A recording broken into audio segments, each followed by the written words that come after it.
Livre de l'Apocalypse, chapitre 20. Puis je vis descendre du ciel un ange, qui avait la clé de l'abîme et une grande chaîne dans sa main. Il saisit le dragon, le serpent ancien, qui est le diable et Satan, et il le lia pour 1000 ans. Il le jeta dans l'abîme, ferma et scella l'entrée au-dessus de lui, afin qu'il ne séduisît plus les nations, jusqu'à ce que les 1000 ans fussent accomplis. Après cela, il faut qu'il soit délié pour un peu de temps. Et je vis des trônes.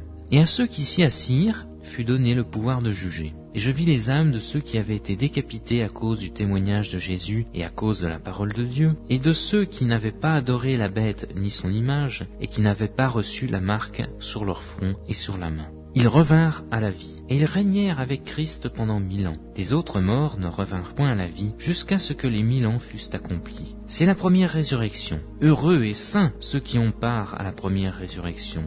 La seconde mort n'a point de pouvoir sur eux, mais ils seront sacrificateurs de Dieu et de Christ, et ils régneront avec lui pendant 1000 ans.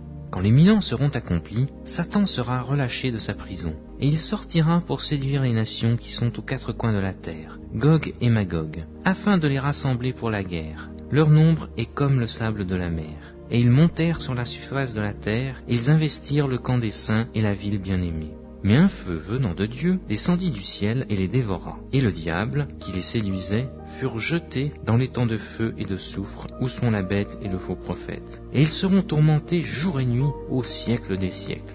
Puis je vis un grand trône blanc, et celui qui s'était assis dessus. La terre et le ciel s'enfuirent devant sa face. Et il ne fut plus trouvé de place pour eux. Et je vis les morts, les grands et les petits, qui se tournaient devant Dieu. Des livres furent ouverts, et un autre livre fut ouvert, celui qui est le livre de la vie. Et les morts furent jugés selon leurs œuvres, d'après ce qui était écrit dans ces livres. La mer rendit les morts qui étaient en elle, la mort et le séjour des morts rendirent les morts qui étaient en eux, et chacun fut jugé selon ses œuvres. Et la mort et le séjour des morts furent jetés dans les temps de feu. C'est la seconde mort. Quiconque ne fut pas trouvé écrit dans le livre de vie fut jeté dans les temps de feu.